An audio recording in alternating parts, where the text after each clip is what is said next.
안녕하세요. 오늘은 바이블 아카데미 24과 나훔, 하박국, 스바냐 첫 번째로 오늘은 나훔만 같이 살펴보도록 하겠습니다. 18세기 러시아 정교회에 그려져 있는 나훔에 대한 아이콘이라고 하죠. 그 그림입니다. 성당에 그려져 있던 이렇게 아마 생겼을 것이다 이렇게 예상을 하고, 나훔은 평안, 위로라는 뜻입니다. 나훔에 대해서는 거의 알려진 것이 없습니다. 그의 이름 나훔이 아마 가버나훔 여기서 나왔을 것이다. 그래서 가버나움 출신이라 생각하기도 하고, 1장 1절에 보면은 엘고 사람처럼 이라는 말처럼 예루살렘과 가사 사이에 어떤 유다 남부에 있는 어떤 마을의 출신일 것이다 그렇게 생각하기도 합니다. 그만큼 정보가 없다는 것이죠. 이러한 배경으로 나훔은 어쨌든 남왕국의 선지자로 인정되고 있습니다. 나훔이 성경의 시대적인 배경을 보면은 나훔 당시 아수르의 수도는 니누웨였는데 세계적인 대도시였습니다.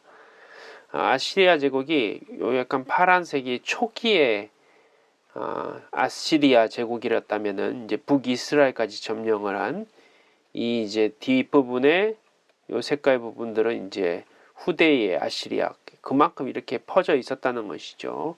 강성한 제국이었습니다. 그 중에 니누에는 수도였는데, 지금은 니누에가 어디냐면은 여기가 이제 이스라엘이고요, 요르단이고, 여기가 이제 지중해죠. 이쪽에 유럽이 있습니다. 그리고 지금의 이라크의 북쪽에 있는 도시 니네베, 여기가 아마 니누에였을 것이다. 왜냐하면 이제 고고학적으로 고대 도시는 다 이제 파괴가 돼서 정확한 위치를 알지는 못합니다. 지금의 이제 이스라엘 지역이 바로 니누에라는 것이죠. 홍수 이후에 니누에는 둘째 아들인 노아의 둘째 아들인 함의 손자 니무르스의 후손들이 건설한 도시였지만, 그 도시를 또 정복해서 아수르가 니누에로 건설하게 됩니다.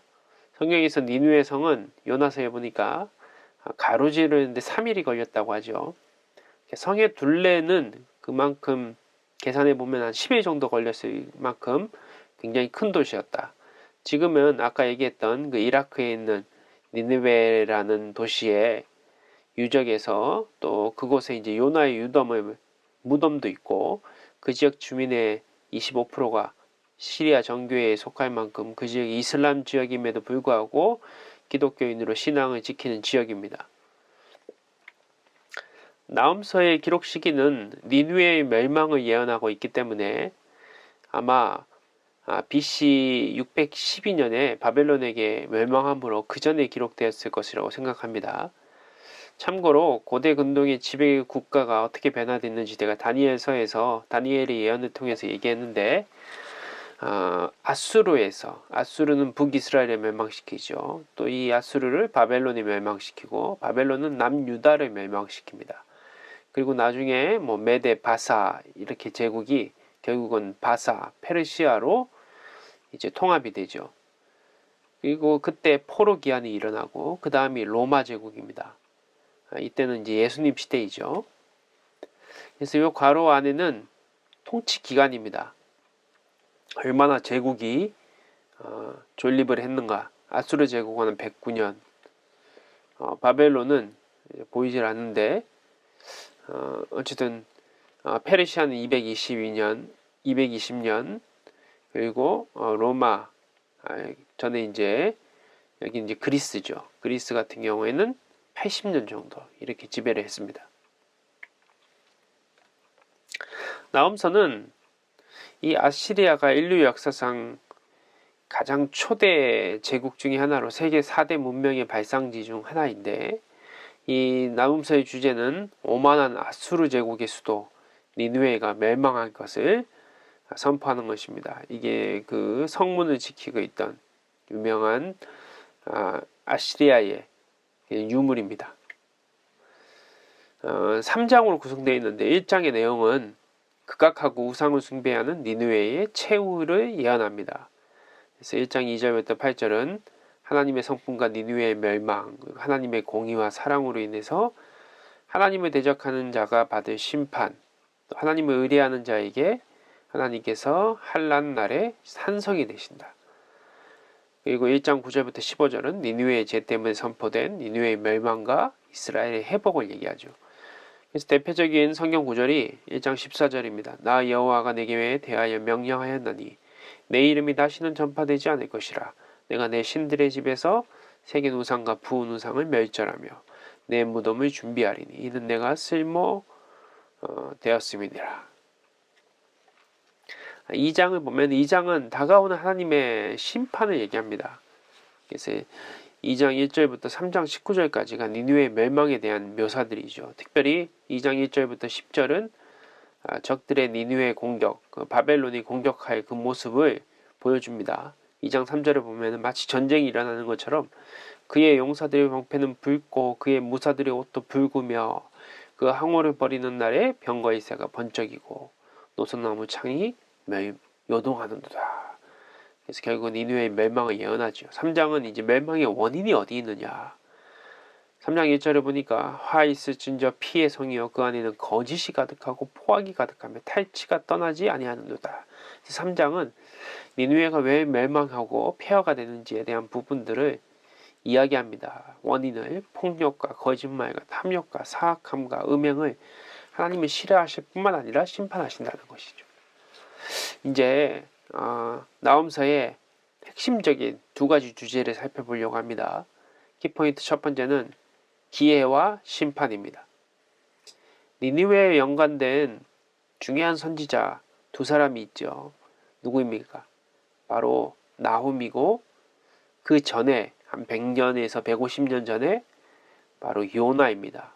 그 유명한 물고기에서 이렇게 토해내는 요나의 장면을 그린 그림인데 요나와 나홈은 각각 똑같은 도시에 대한 하나님의 기회와 심판을 얘기해 준다는 것이죠. 요나는 니느웨를 회개시킵니다. 나홈은 니느웨를 멸망시킵니다. 그 주체가 누구입니까? 하나님이죠.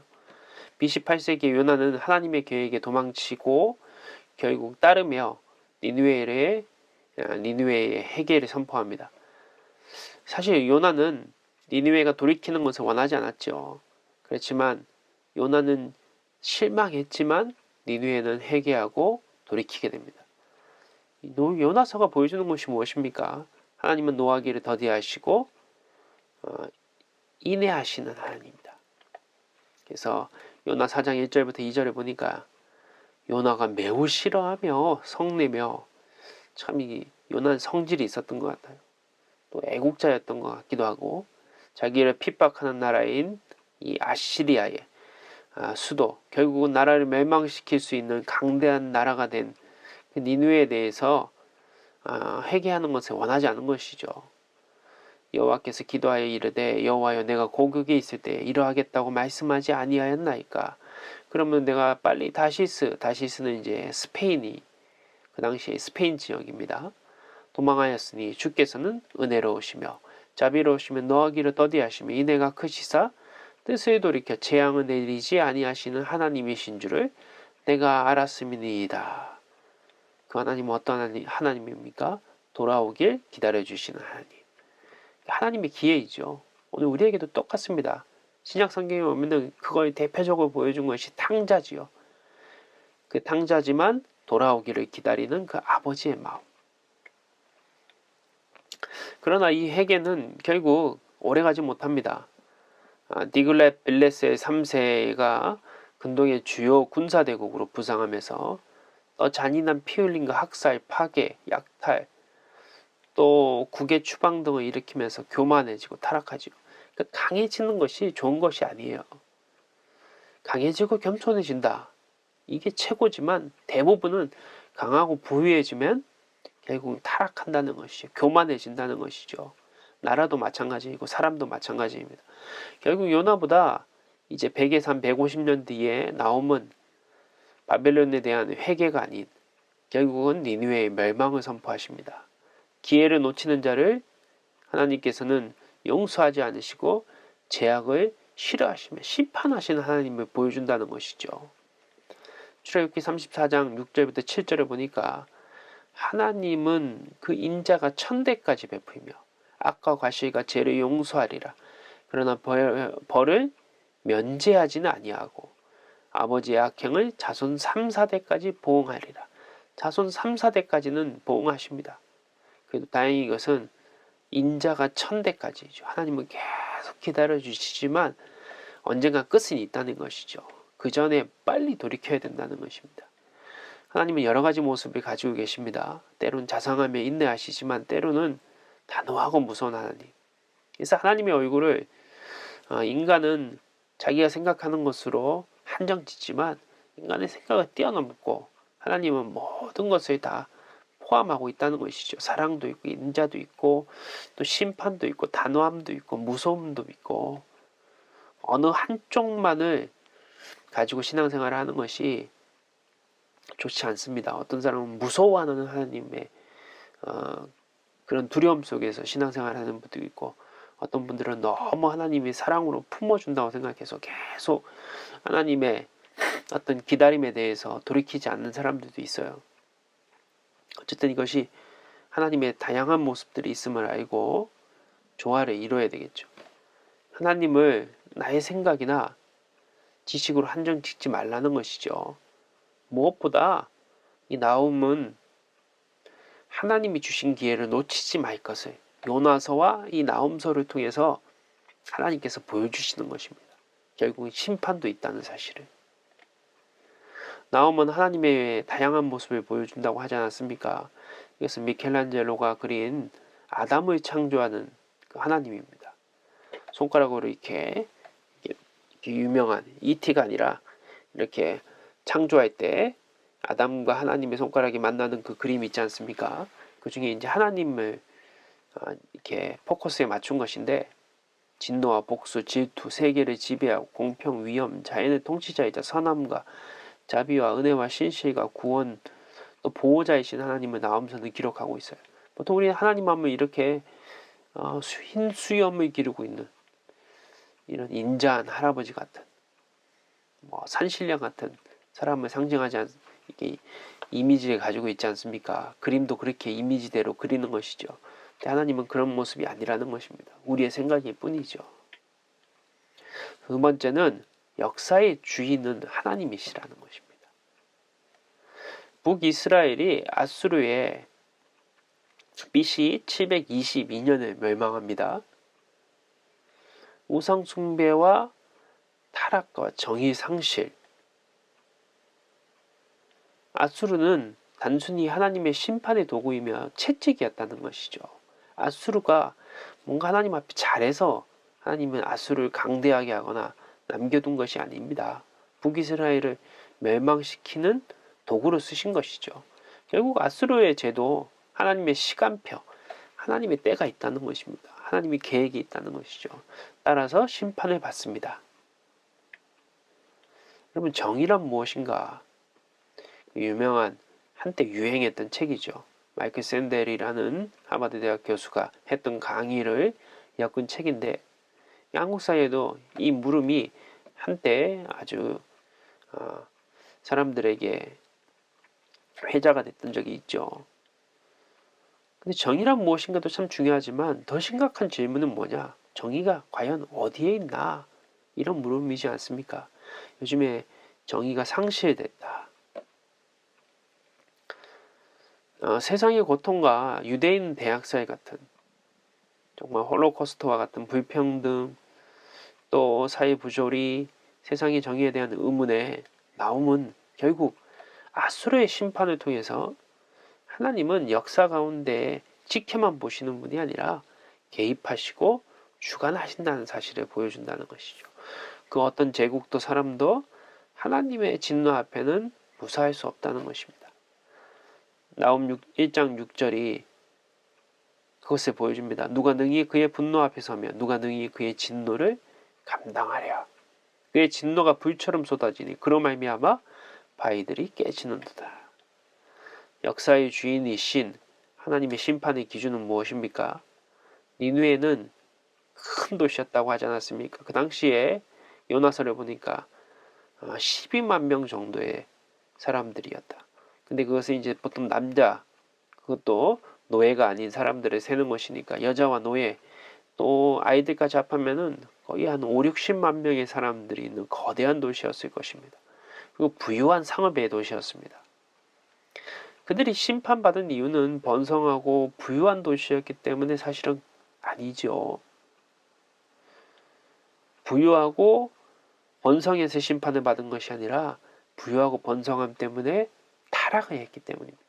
하나님을 믿지 않고 우상을 숭배하며 폭력과 탐욕의 도시였기 때문인 거예요. 이거 잘 생각하셔야 됩니다. 우리가 이 고리를 끊어야 된다는 것이죠. 부유하고 번성하는 게 나쁜 게 아닙니다. 그러나 부유하고 번성함이 탐욕으로 이어지는 것이 나쁜 것이죠. 돈을 사랑함이 악에 뿌리고 일만하게 뿌리고 또 술 취함이 방탕함이 하나님 앞에 죄로 연결되는 것이지 않습니까? 항상 그 고리를 끊기가 어려워요. 그래서 정말 믿음을 지금부터 우리가 지키는 싸움을 하지 않으면은 번성하고 잘 되고 강해질 때 교만해진다고 누누이 말씀드리지 않습니까? 이 니누에가 그것을 보여줍니다. 결국 부유하고 강해서 심판받은 건 아니지만 그것이 하나의 원인이 됐죠. 하나님을 믿지 않고 우상을 숭배했기 때문이죠. 결국 역사의 주인이신 하나님은 심판하시는 분이십니다. 그러나 또 한편에서 보면은 하나님은 기준을 가지고 계세요. 그래서 그 기준 안에서 자기들에게 피하는 자들에게는 하나님이 산성이 되십니다. 이 뒷배경에 잘 보이는지 모르겠지만 노이반슈타인 성이라고 해서 독일의 미넨 근처에 있는 아주 유명한 성입니다. 하나님이 우리의 산성이 되신다. 보호자가 되신다. 나홈 1장 7절에 보니까 여호와는 선하시면 환난 날에 산성이시라. 그는 자기에게 피하는 자들을 아시느니라. 이게 참 중요한 구절입니다. 밑줄을 쫙 끄세요. 하나님은 산성인데 그냥 산성처럼 지켜만 주시는 분이 아니라 자기에게 피하는 자들이 누구인지를 알고 계신 분이라는 것이죠. 하나님은 아수르뿐만 아니라 더 강한 나라도 주관하시고 심판하십니다. 그 이후에 아수르 다음에 페르시아, 그리스, 또 로마, 그 이후에도 얼마나 많은 강대국들이 있었습니까? 하나님은 하나님의 백성이 그 강대국들의 틈바구니 속에서 강한 적들을 우리를 핍박하고 어렵게 하는 그 세상 속에서 우리가 당하는 고통을 알지 못하는 분이 아니라는 것입니다. 지켜주실 뿐만 아니라 자기에게 피하는 자들을 아시는, 우리를 아시고 아픔을 아시고 고통을 아시고 구원하시고 해결하시는 분이라는 것이죠. 나홈은 고통받는 남유다의 백성에게 아수르의 수도인 느느웨를 통해서 심판을 통해서 우리가 결국 하나님의 역사에 그 안에 있다는 사실을 알고 인내하고 소망, 결국 승리할 것을 위로하고 격려하는 것이죠. 무엇보다 하나님의 구원 계획이 계속된다는 사실을 믿는 믿음으로 승리하라고 말씀하시는 것입니다. 나의 고통과 아픔을 아시고 하나님은 동행하십니다. 해결하시고 문제를 해결하시고 적을 물리쳐서 구원하시는 분, 그 하나님에 대한 믿음을 놓치지 말아라. 오늘 나홈이 이스라엘 백성들에게, 남유다의 백성들에게 하는 말씀이자 오늘 우리에게 전해주는 나홈서의 목소리입니다. 우리 다음 시간에는 원래 목요일날 해야 되는데 이제 명절 이로 인해서 다음 강의는 휴강을 하고요. 2월 16일 화요일에 두 번째 시간으로 만나보겠습니다. 우리 명절 기간 동안에 이번에는 코로나19로 인해서 또 왕래를 잘 못하지만 어쨌든 각자의 삶 가운데 명절 잘 보내시고요. 또 행복한 시간 보내시고 건강한 모습으로 다시 보겠습니다. 감사합니다.